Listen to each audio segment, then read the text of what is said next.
Hello everyone and welcome to my list of top 10 piano composers. So I suppose I should let everyone know what my criteria for judging these composers is. First of all, I am only taking into account solo piano pieces. This does not include piano concertos, and this does not include chamber pieces that have a piano part in them. Only solo piano pieces. Second of all, I am not taking piano sonatas into consideration, and this might seem a little bit arbitrary, but the reason I'm doing that is because I am planning to make a top 10 piano sonatas list, and I don't want that list to be too similar to this list. Plus, it just makes it a whole hell of a lot harder to judge these composers or to rank them or whatever if I throw piano sonatas into the mix. So only non-piano sonata solo piano pieces for this list. That's all I took into consideration.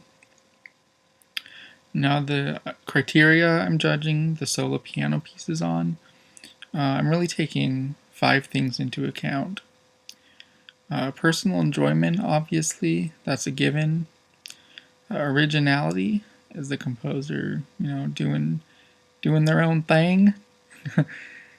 Piano-specific innovation, do they bring anything new to as far as piano technique, or how people think of playing the piano?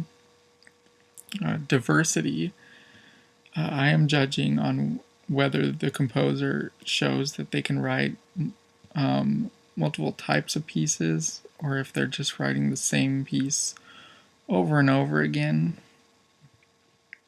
And across the board quality, I might get a little bit of backlash on this last one. I'm talking about consistency and quality. And a lot of people think that you should only judge a composer based on their best works. And I can see their point, but at the same time, I think this is a valid criterion.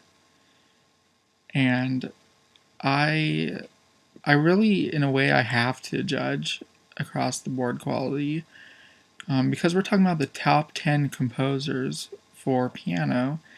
And if I just took their masterpieces and pit them against each other, there'd be really no way to rank them because they're all pretty much the same. I mean, it's the top 10 masterpieces of the top 10 composers for piano. It just ends up being, it'll all come out even, especially for like the top 5. So, I'm not just looking at their best pieces for piano, I'm looking at their entire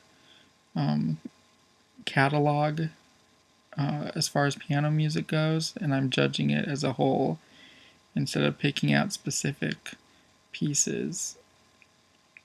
And just remember that this is a top 10 list, and I think all these composers on the list are incredible. It's not like number 10 is horrible and number 1 is great. No, they're all great. There's just little things that make some a little bit better than the other. Not better. I mean, a lot of it comes down to personal enjoyment, but, there's just some things that put one composer over the other on my specific list, anyway. And also keep in mind that all these criteria that I'm judging on, I'm judging all these criteria at the same time.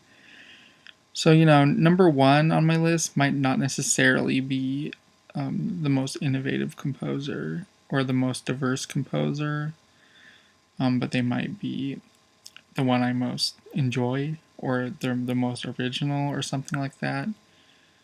So, just keep that in mind. So, yeah, that's a really long introduction. I'm sorry. So without further ado, this is the start of my list. Let's get this thing going.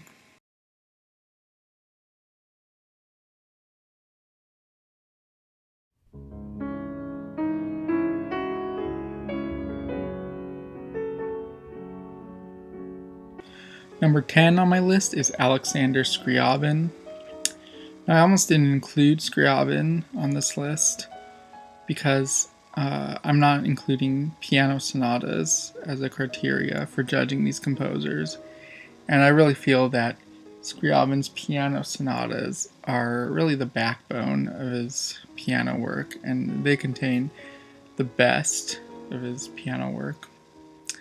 But even still, his preludes and etudes are great pieces, and there's also Vers la Flamme. I don't know if I'm pronouncing that right, but yeah, Vers la Flamme is a really great piece as well. The originality of Scriabin's music cannot be denied. I mean, he was one unique as hell composer, and I really love the sort of drugged out, dark quality of his music. I mean, he's really like, Scriabin's like the psychedelic rock of classical music.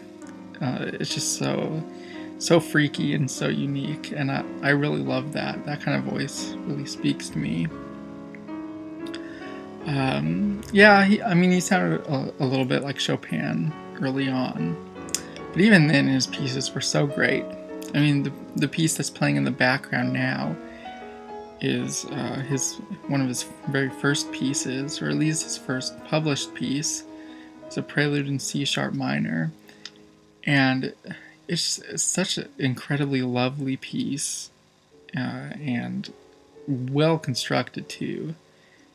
So I mean, he just starts off his piano repertoire on a great note, and it only gets better.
So at number 9 we have Sergei Rachmaninoff. Now, Scriabin and Rachmaninoff are often compared since they went to the same school and had somewhat of a rivalry throughout their compositional career. Now, I much prefer Scriabin, actually.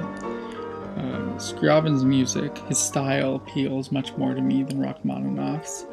And Rachmaninoff's music is sort of the type of music I have to be in the mood for to listen to. However, I did put Rachmaninoff above Scriabin in this list because I feel that without Scriabin's piano sonatas, his overall work for piano is slightly less strong than Rachmaninoff. And I think that's because Scriabin experimented much more. And since he experimented so much with his style, this naturally means that he's not always going to sound quite as confident or solid. Many of his piano pieces do sound like he's trying things out. And then once he goes and writes his piano sonata, he's worked things out. Whereas Rachmaninoff, he is confident with his style from the very beginning. And I think this is simply because he didn't experiment as much as Scriabin. But that confidence and style throughout Rachmaninoff's piano catalog is what makes his piano works overall sound stronger than Scriabin's, minus the piano sonatas. So that's why I put Rachmaninoff over Scriabin, even though I like Scriabin a lot better. But I like Rachmaninoff's music too.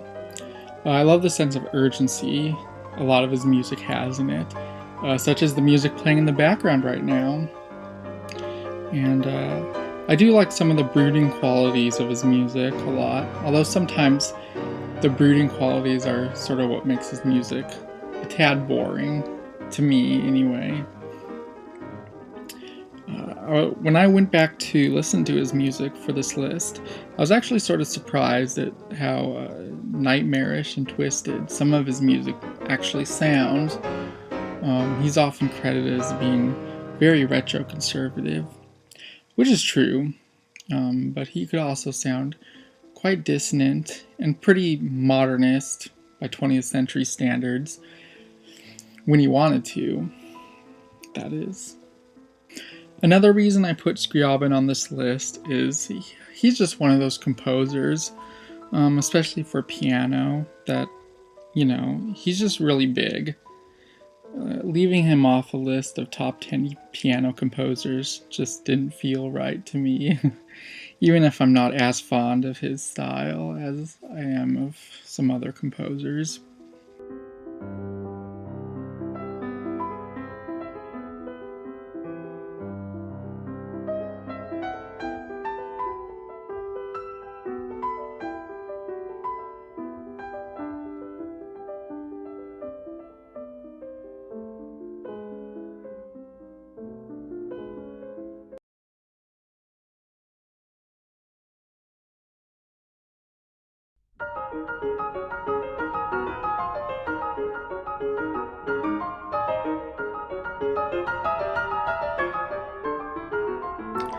Number 8 on my list is Gheorghe Ligeti.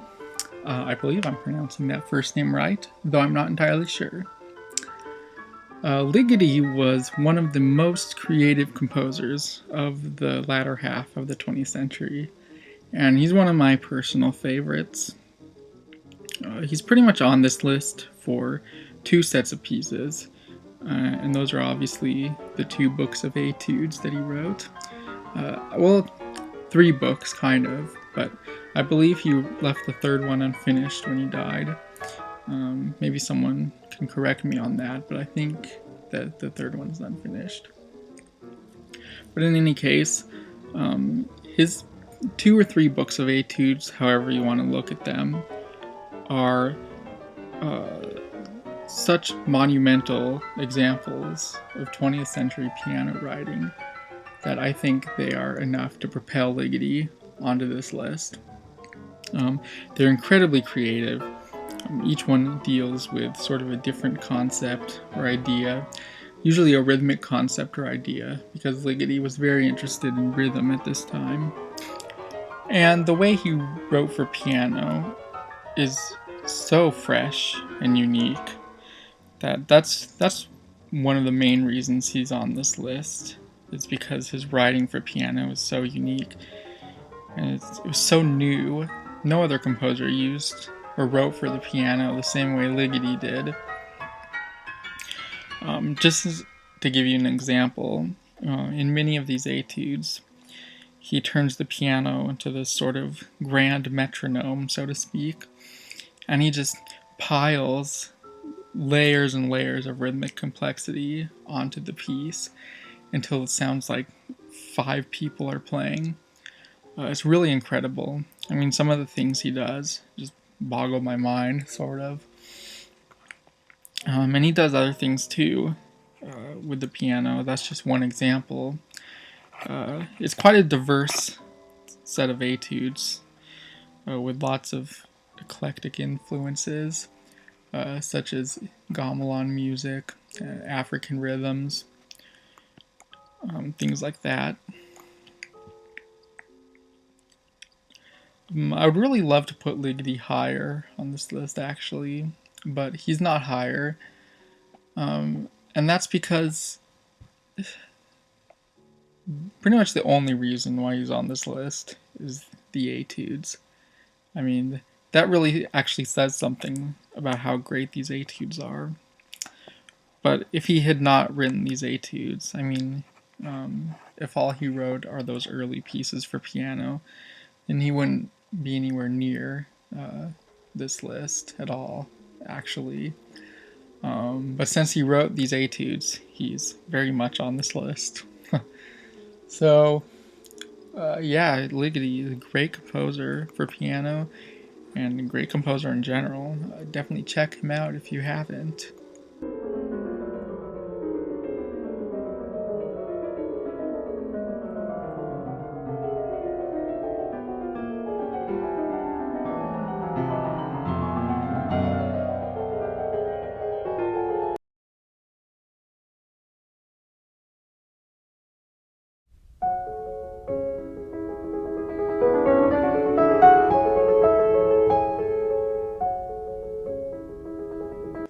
Number 7 on this list is Maurice Ravel. Now, Ravel is one of those composers for me that is, it just hits me just in the right place as far as emotional connection. His music is like a pipeline to my heart, man. No, but really, his it's just so something about the harmonies and the melodies. Just there's such a sensuous beauty about Ravel's music, and this comes through in his piano writing. And Ravel is really one of the first composers on this list to have an incredibly even output for piano as well.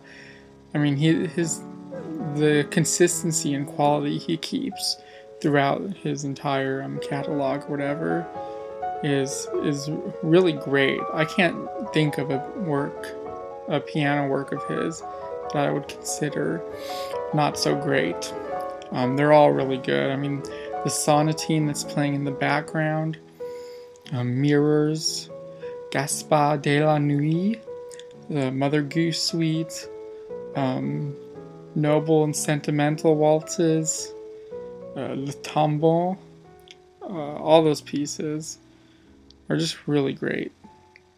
There are some like little one-off pieces, so sort of like not little, not so important pieces. Like there's a really short prelude, and maybe you could say that they're not as good as the other ones, just simply for what they are, but they are good for what they are. Well, one reason why Ravel is not higher on this list, because I obviously think very highly of Ravel, but yeah, as great as Ravel's piano pieces are, I feel that his creativity and imagination really came out when in orchestral pieces. And so, in some ways, I really consider Ravel an orchestral composer, a little bit more so than a piano composer. Just because he was such a great orchestrator, and that's one of the things that he was really known for. And a lot of his piano pieces are also orchestrated as well. So,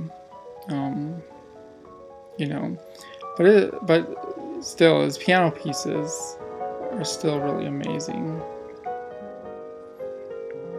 One fun little tidbit before I end this section.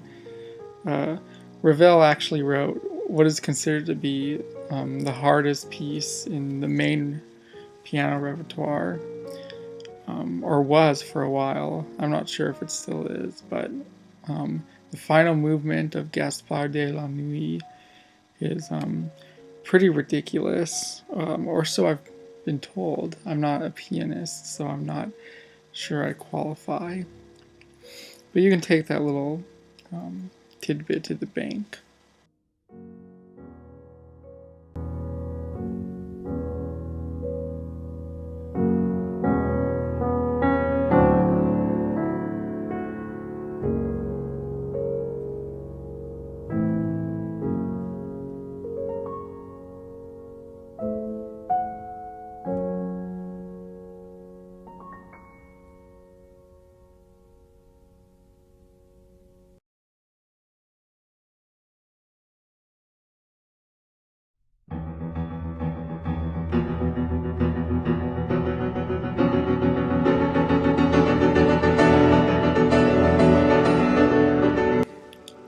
So at number 6, we have Franz Liszt.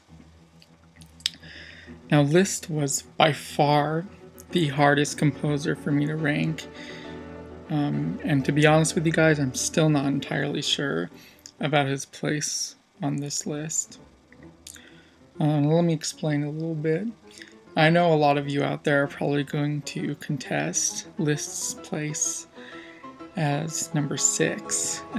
That's pretty low for a composer like Liszt, especially on a top 10 piano composers. Let me explain. I'll tell you guys that if I was making this list on a more objective basis, I would have definitely put Liszt as in the top 3. Probably. If not top 3, then at very least top 5. I mean, he was one of the big 4 romantic piano composers. He was extremely influential on piano technique and piano writing. He was just such a giant figure. One of the biggest figures in all of classical music. Right up there with Beethoven and Wagner as far as just sheer gravitas of his influence and things like that. However, this is also a personal list, and it's subjective. And as much as I really love some of Liszt's piano music, I mean really love, I just could not ignore that there is a huge chunk of his piano music that I really don't love as well. The problem with Liszt is that he is so wildly inconsistent. For me, anyway. On one hand, he wrote some of the greatest masterpieces in the Romantic era piano repertoire. Just great. I mean, The Year of the Pilgrim, the Piano Sonata. I know I'm not judging on piano sonatas, but I had to throw that one in there because it's just that good. But on the other hand, he also wrote some of the most banal and trashy music of the Romantic era too, or piano music, I mean, in my opinion at least. I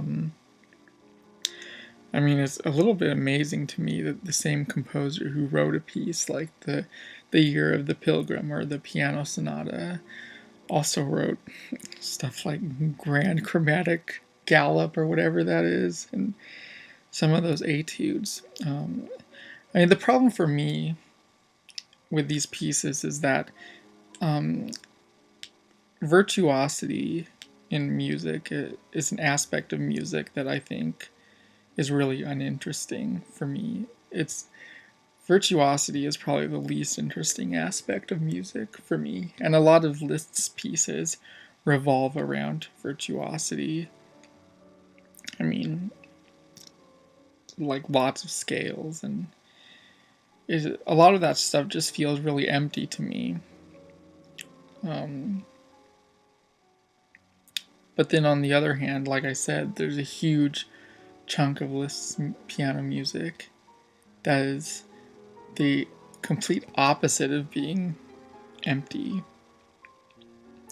So that's why he was so hard to rank for me. But I do want to say something about Liszt's piano music before I end this section, and that is that so much of the good stuff is not known to people, and this is one of the most amazing aspects about Liszt's music to me, as far as his relation with the public, and that is, it's incredible how much of his quality music is buried under nonsense. I mean,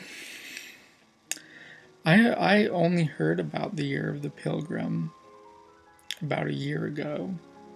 See, when I was growing up and reading about Liszt and hearing about him, I was like, oh yeah, he was that guy who wrote the Hungarian Rhapsodies and a whole bunch of other really impressive, flashy piano music. But there's so much more. There's so much more to his music that is just overshadowed by his reputation as a virtuoso piano composer. And when I first heard The Year of the Pilgrim, I thought, why? Why is this not his more well-known piece rather than like the Paganini Etudes or something like that? It's just incredible to me how much of his music is how much of his really, really good music is overshadowed by his more mediocre music. And also, pieces like the Mephisto Waltz, which is the one playing in the background, or the first one, like the Mephisto Waltzes and the Lugubrious Gondolas and some of the other pieces really highlight Liszt's forward-thinking mind, and that's an aspect of Liszt that's really overlooked a lot of the time, because again, his reputation as a virtuoso piano composer really overshadows his more experimental side. And when you go back and listen to some of these more experimental pieces by Liszt, it's incredible, really, some of the things he was coming up with. Like he was one of the very first composers that was starting to think of building harmonies out of fourths and things like that. All those like quartal harmonies and things that 20th century composers would pick up later. But anyway, I'm sorry. That's sort of my rant on Liszt's piano music. I just think it's so incredible how much of the really good stuff is overlooked. But anyway, great composer, really. On a more objective list, he'd definitely be among the very top.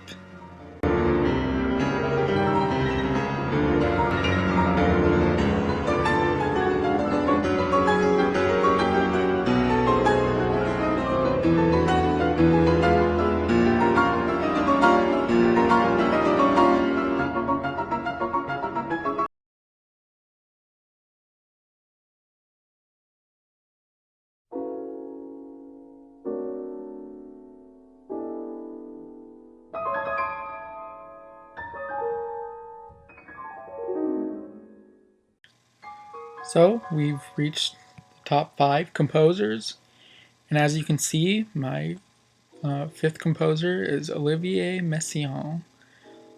Now, since this is a personal list, I really wanted to put a late 20th century composer fairly high on the list, because I really enjoy late 20th century music, and I'm probably in the minority as far as everyone in the world is concerned. So I think this makes my list a little more unique and not so cookie cutter, maybe. Not to be presumptuous or anything, but I felt it was a good decision to make. And I think if any late 20th century composer deserves to be on this list for their piano music, it's definitely Messiaen. He didn't write a crap ton of music for piano, but what he did write is just spectacular. The catalog of birds, Little Pieces of Birds, 20 Glances at the Infancy of Christ are all really great pieces. Even the early 8 preludes he wrote when he hadn't quite yet found his voice, even those are really great. I think the thing I really like about Messiaen's music is he uses his unique voice, which is sort of a blend of Impressionism and his own mathematical ideas about music. And he just creates such a diverse palette of colors and emotions with this language. And he treats you to this diverse palette of colors and emotions almost all at once. His music like jumps around like crazy, but in a good way. I mean, 1 minute he'll be writing these really icy, chilling clusters up in the high registers of the piano, and then suddenly he'll be in the low registers and writing this really spacey, almost religious sounding music. Or maybe he'll be writing some really frantic sounding music, and then suddenly it'll jump to this really like slow and kind of creeping music. And it's just this jumping around. It's like little bursts of color and emotion that are really strong and concentrated and just hit you and then move on to the next thing. And I find the way he does this is extremely primal and visceral, and it's really effective, I think. Also, his use of rhythm is just so unique. I don't think anyone writes rhythm like Messiaen. He just has a great way of writing these really funky grooves, but they're not like other funky grooves. They're really Messiaen-like. I don't know how else to put it, but just listen to some of his rhythms, and you'll know it's Messiaen from that too. So yeah, really great composer with a small but very solid catalog of piano works.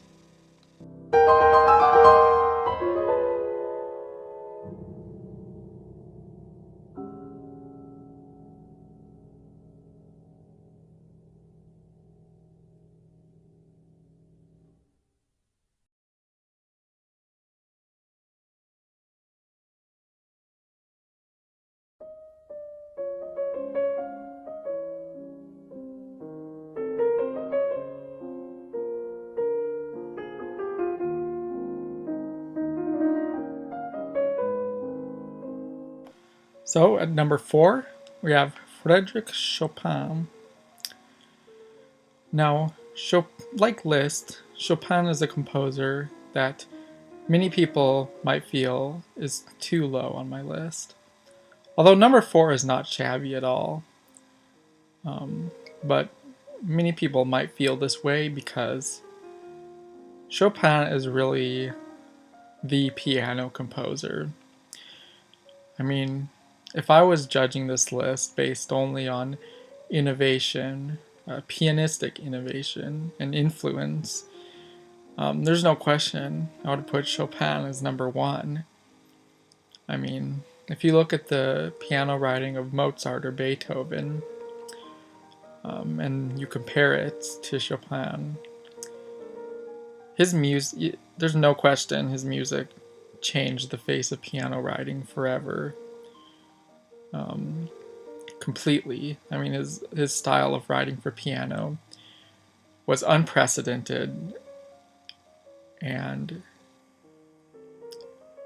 completely unlike any other composer's piano writing, but it made complete sense.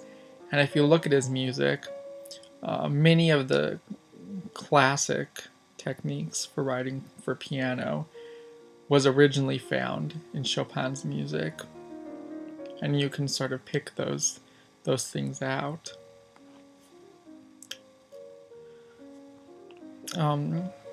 The reason that he is number 4 on my list rather than a lot higher, like number 1, the reason is actually really simple. It's because there are 3 other composers whose piano music I like better. And that's really the point we're at on this list. I mean, most of these composers at this point, I really have no reason for putting above one another other than my own feelings toward their music.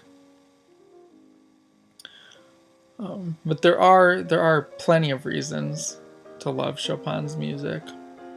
One of the reasons I love his music is because it's just so original. I mean, plenty of the great composers have a unique voice.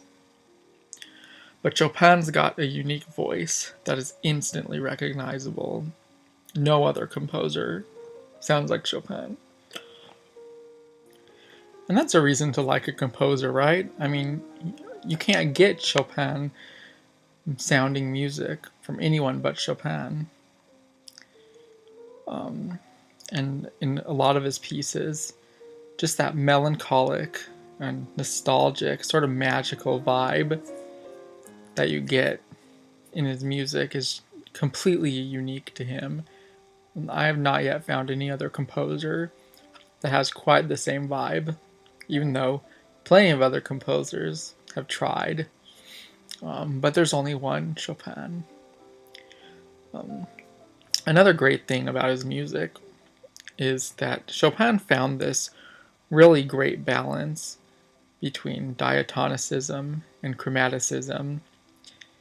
I mean, you look at some of his bass lines, and they're extremely simple, and a lesser composer might put something equally simple on top.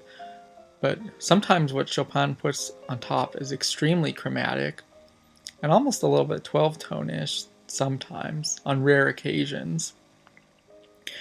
But you put those two parts together, and the way Chopin does it, they just blend together and create such a great balance of diatonic music and chromatic music. And Chopin is really one of the first composers to start experimenting with chromaticism within the confines of Common Era harmony. I mean, Mozart did to some degree the same way Chopin did, and obviously Mozart was very influential in Chopin. Beethoven, not so much. Beethoven was revolutionary in other areas, obviously. But his music is actually very diatonic. Beethoven was more about putting dissonant chords in surprising places and modulating to more remote areas than had been heard before in relation to the tonic. But Chopin's music took chromaticism to a completely unprecedented level at that time, and that's something to really admire in his music.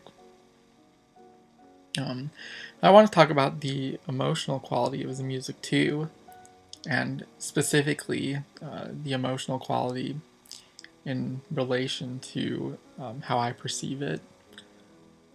This is actually one of the reasons he's not quite so high on my list, and that's because I find him a little bit uneven in terms of how he affects me emotionally. And that's true of most composers. However, it's glaringly true of Chopin because when his music hits me emotionally, he hits really hard. I mean, Chopin's music, I get feelings from Chopin's music that I simply can't find in any other composer.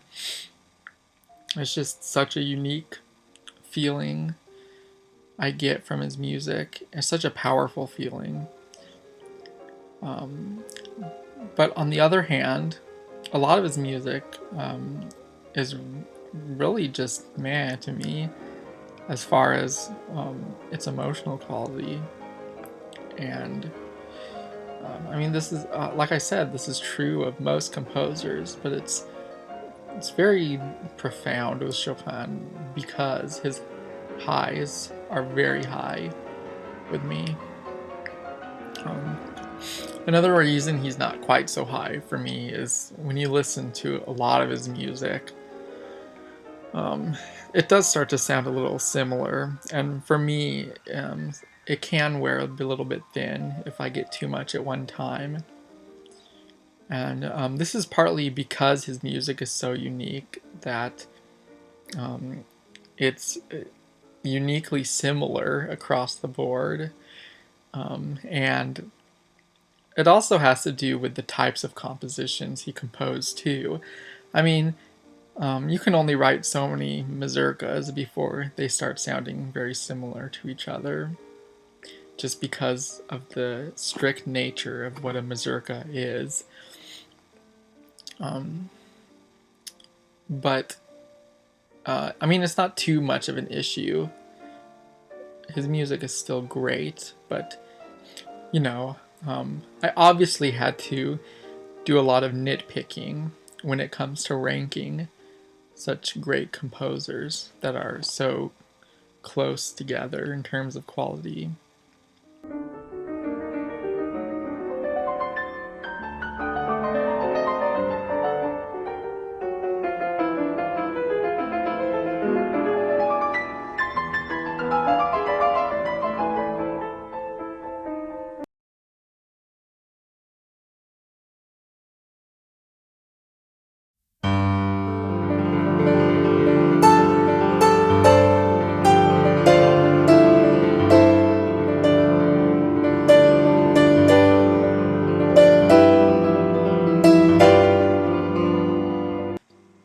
So, number 3 on the list is Robert Schumann.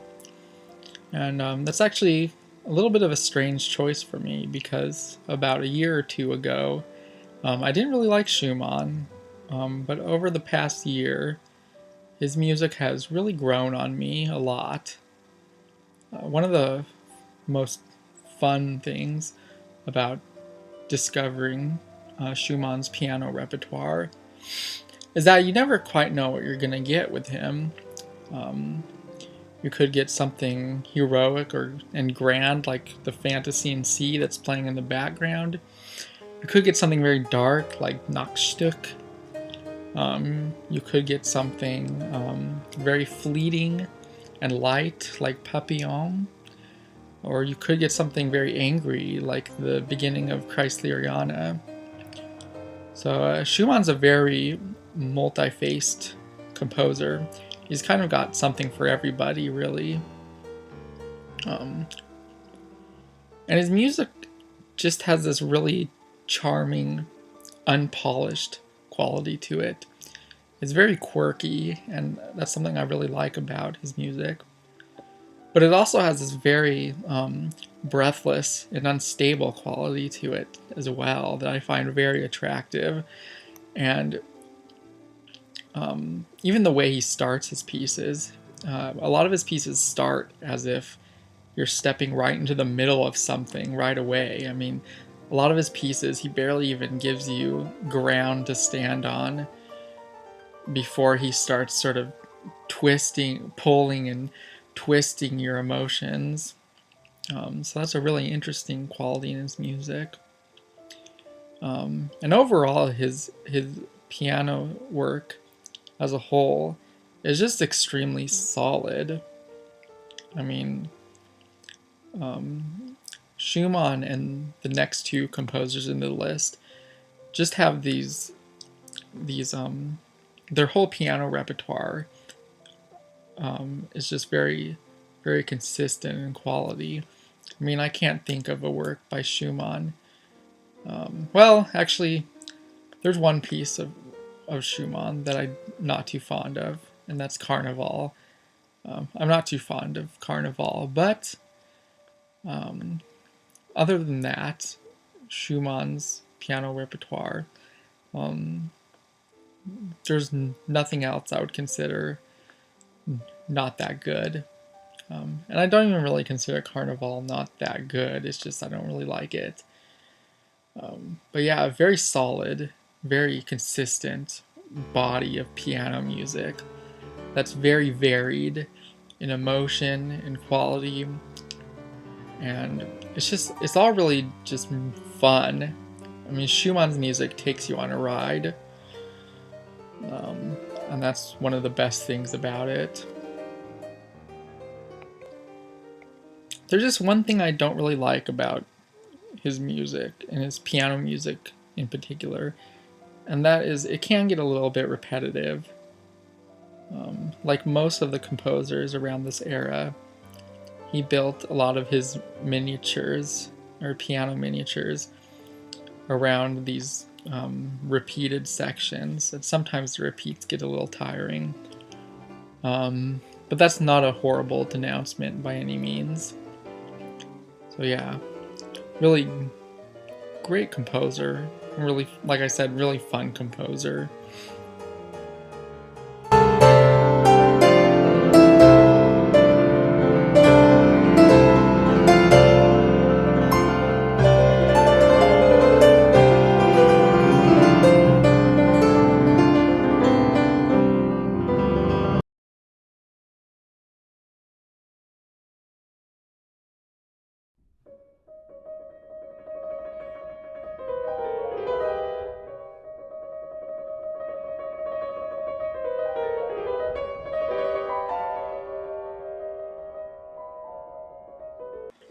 So at number 2, we have Claude Debussy.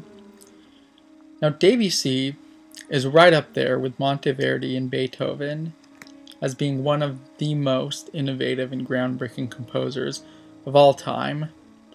And he's often not given the credit he deserves for this. And that's mostly because his sound and his style is very much in our ears at this point, and it doesn't sound new and innovative to us because we're so used to it now. Whereas a composer like Schoenberg, his style and his music is still rather alien to most people.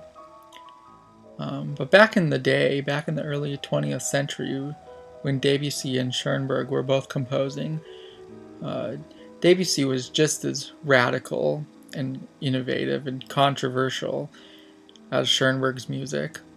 And I would even say more so, because much more than Debussy, Schoenberg's music was following a tradition. Schoenberg's music was really just following the natural progression of Austrian German music at the time. But Debussy's music really came out of nowhere for the most part. He has a little bit of precedence in Fauré or Liszt, I guess, but for the most part, it's just completely new and out of left field. And his piano music was no less innovative and groundbreaking. I mean, if you completely reinvent the language of Western music, you've got to come up with new ways of writing for piano that are more idiomatic to your new musical language. And Debussy did this wonderfully. And it's just so new and so... I mean, it boggles my mind how he came up with all this all on his own. I mean, it's amazing. As sort of mainstream-ish, I guess, as his music sounds now, just imagining how crazy new it must have sounded back then is incredible. I think it's incredible anyway. Um, so, like Schumann, Debussy's piano repertoire contains a wide variety of music. His piano music ranges from very simple sounding to very crazy and complex sounding, from really angry to really ecstatic, from joyful to really sad and sobering. And you even got some ragtime in there, so it's a very wide range of emotions and expressions found in Debussy's music. And also, like Schumann, his piano repertoire, taken as a whole, is extremely solid.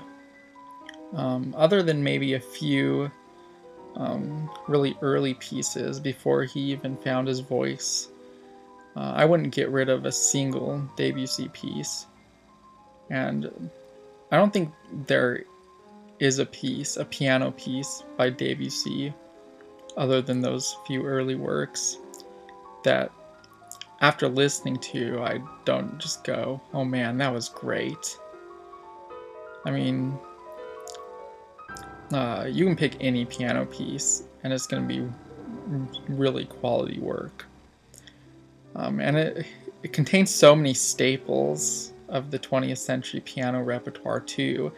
I mean, the preludes are just, they're just monumental. Some of the best pieces in the 20th century. And with the etudes as well. And maybe to a lesser degree, the images. Just such great stuff. And that's probably why he's number 2. I will say that Ravel, as a composer, does affect me a little bit more directly, emotionally. However, I find Debussy's music to be a lot more fascinating than Ravel's. I mean, Ravel's music is like the kind of music that makes you want to enjoy a long bath. But Debussy's music is the kind of music that makes you want to explore the bathroom. Oh, that's such a weird analogy. But it works. I mean, that's kind of how it is for me, I suppose. So yeah, Debussy is just such an innovative and quality composer, full of music to explore and keep coming back to and finding new things. I mean, you could listen to his music, or I could listen to his music for years and years and not get bored of it, probably, because it just contains so much. It's awesome.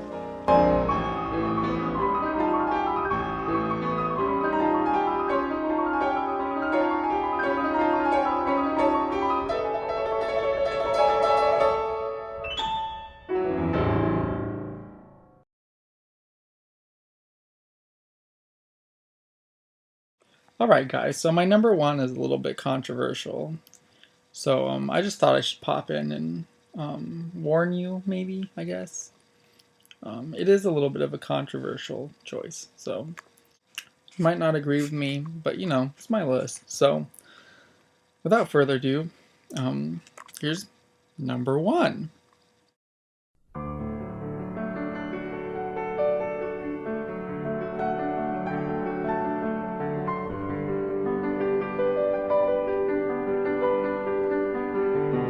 Yep, so number 1 is Richard Naines. Now I know this does seem like quite a controversial number 1, but like I said, this is a personal list, and you know, there's just something about Richard Naines' music to me it really touches me. I mean, it's really emotional, and I mean, the structures are great, and his music is just really effective. I don't know what it is, but everything I've heard by him is just top-notch quality. I mean, I could just listen to his music for hours and not even get bored at all. I mean, it's just that good.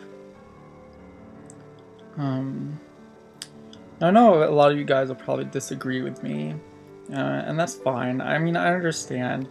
He's not considered the best of composers, but I just love his music so much. You guys actually have no idea how hard it was for me to say all those things. So, without further ado, here's my real number one.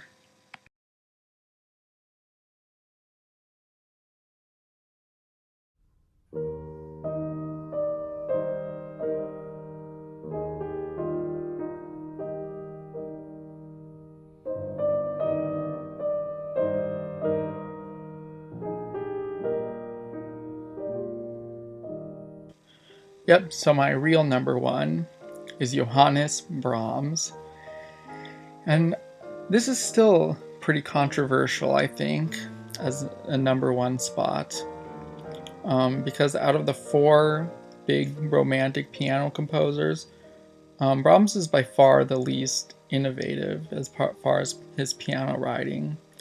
And he's by far the least influential as far as his piano writing goes.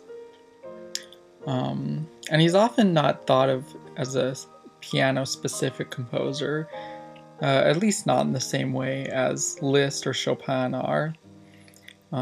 Usually when people think of Brahms, a lot of people are more likely to think of his symphonies or his concertos or possibly his chamber music. But to me, his piano music holds a very special place in my heart. I know that sounds cheesy, but I got really close to Brahms's piano music at a really weird time in my life. It was a very turbulent yet peaceful time, and I know that doesn't quite make sense, but life sometimes doesn't make sense, you know what I mean? But my close personal connection to Brahms' piano music is not the only reason why this Brahms is number one on this list. Another reason is because, again, as a whole, taken as an entire collection of piano pieces, I don't think I can think of another set of piano pieces that are quite as consistently top-notch as Brahms, or quite as solid. I mean, for me at least, out of all his piano pieces, there's not a single one I would get rid of. There's not a single one I don't really like that much. I love all of them, every single one, and that's not something I can say with most other of the composers on this list.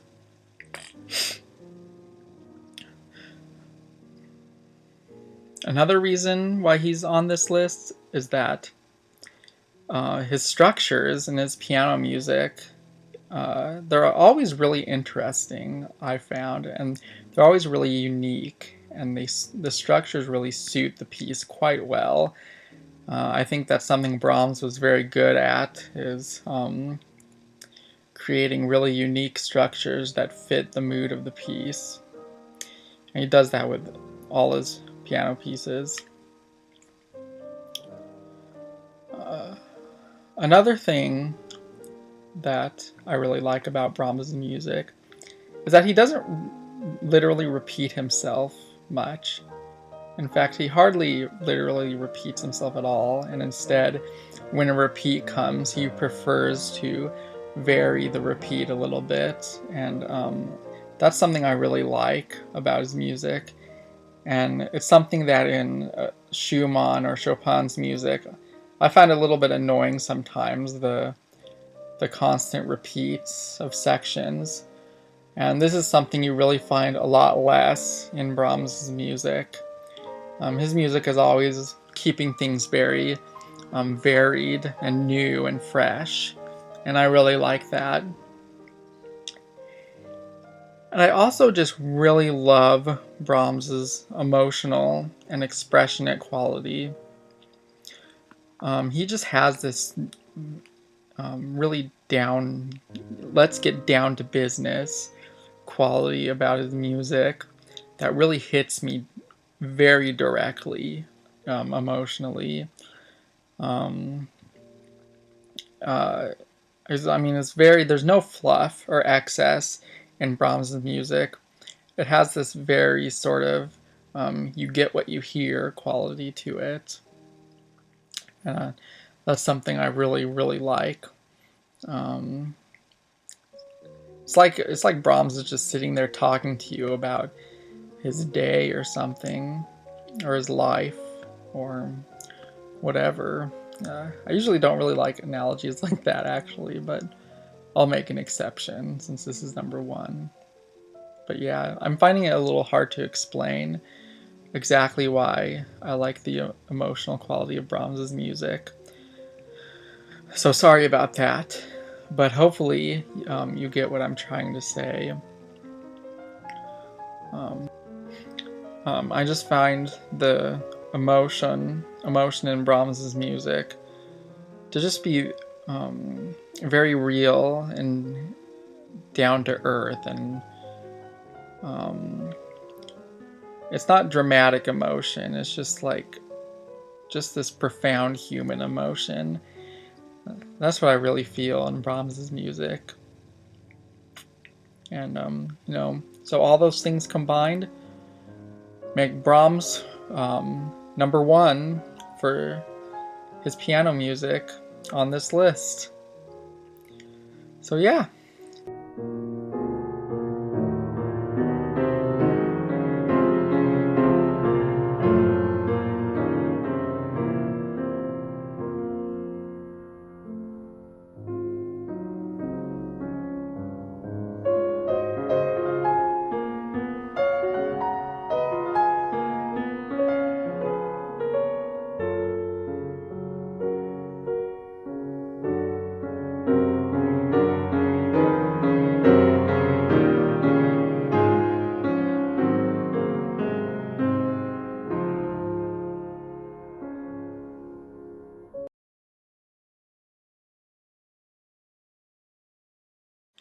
So that was my list. I hope you enjoyed it. I'm really sorry it was so long. I didn't actually plan it to be that long, but hopefully you enjoyed it. And if you made it to the end, thank you for watching. See ya.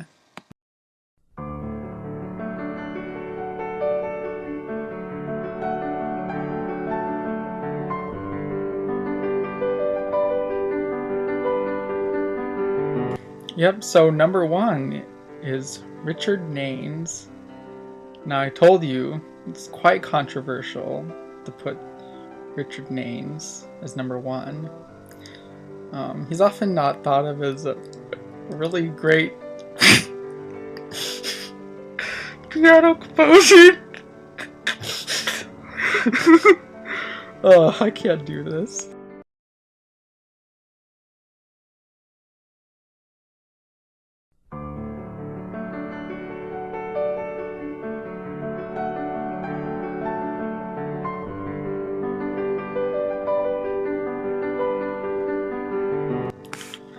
Yeah, so Richard Naines, I told you, number one is quite controversial. I mean, Richard Naines is often not really thought of as a great piano composer.